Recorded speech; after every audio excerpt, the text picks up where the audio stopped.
Hi guys, overview ko sa inyo yung Mahindra Silo. Number one car po siya sa India and ngayon nandito na po siya sa Philippines. So hawak po namin ngayon yung Mahindra. Located po kami sa Kia Quirino.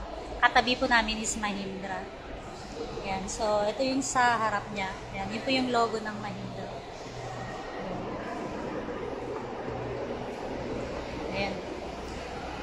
Kaparas po siya ng Toyota Innova, kaya lang mas malamang po sa Innova dahil mataas po siya and yung ground clearance niya, yan, sobrang taas and talagang pambaha po siya. And lalo na dito sa Manila, maraming lugar na bumabaha. Ito, hindi ka matatakot dahil mataas po yung ground clearance niya. Okay. So, makina po pala nito 2.2 M-Hawk Turbo Diesel na rin po siya, 4-stroke, 4-cylinder, and CRDI na rin po siya. Yung maximum torque naman niya ay 280, kaya mabilis po siyang humapa. Okay. So, sa tire size po niya, 215 by 75, radius 15. Naka-alloy na rin po siya or naka-mags. So, meron na rin siyang side step board. Yan. Built-in na rin po siya. And then, yung roof rail, meron na rin po. Okay. Okay, sa loob. Yan.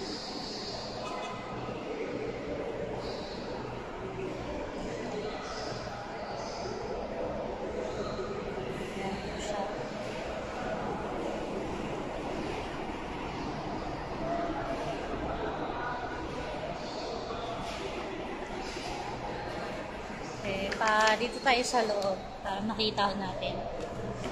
So, ito po yung sa loob niya, sa front. So, leather type na rin po yung upuan niya. Naka-leather na. Okay. Actually, ano pala to, yung transmission pala nito ay manual. So, wala pang automatic. So, ito glove box. Ayan, malaki na rin yung glove box. Sa audio system naman niya, MP3 na rin siya, SD card, and USB ready. 6 speakers na rin po siya. Okay, so meron siyang armrest na rin. Yan, dalawang 2 cup holder. Ayan. Second row. Ayan, second row. So, sobrang luwag po ng legroom niya. And then, meron rin po siyang, halimbawa, pwede tayong kumain. Ayan. Pwede rin ilagay yung pagkain dyan. So, same din siya sa kabila. 7-seaters po itong silo. Okay, hold lang natin. And then, yung air vent, meron din siya.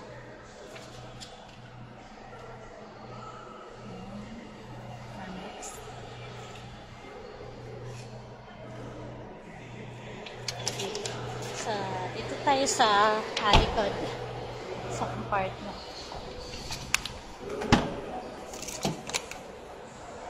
Yan, ito yung sa likod natin.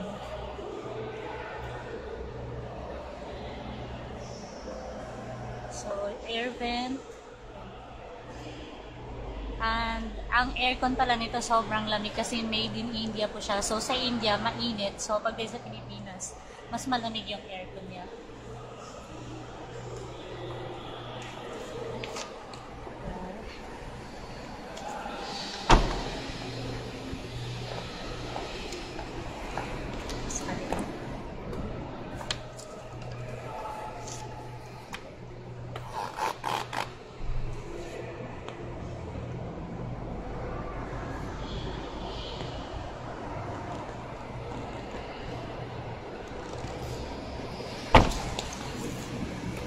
Driver side po tayo. Yan. Airbags na dual na rin po. 4x2 po siya. Yan, manual.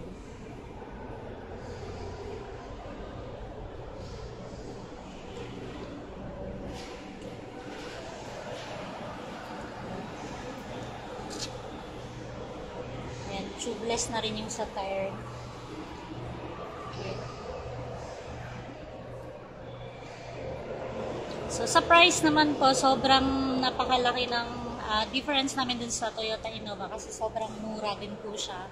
And then, yung comfortability niya, and then, yung sa safety features lamang po, yung Mahindra Silo. Okay. Okay po. Sa mga interested po nitong Mahindra Silo, pwede nyo po akong i-PM or i-text sa number na to para may ibigay ko po sa inyo yung full details nito. Or pwede kayong pumunta sa showroom namin para makita po siya ng actual.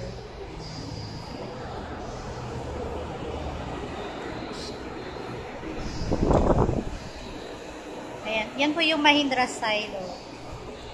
Thank you for watching.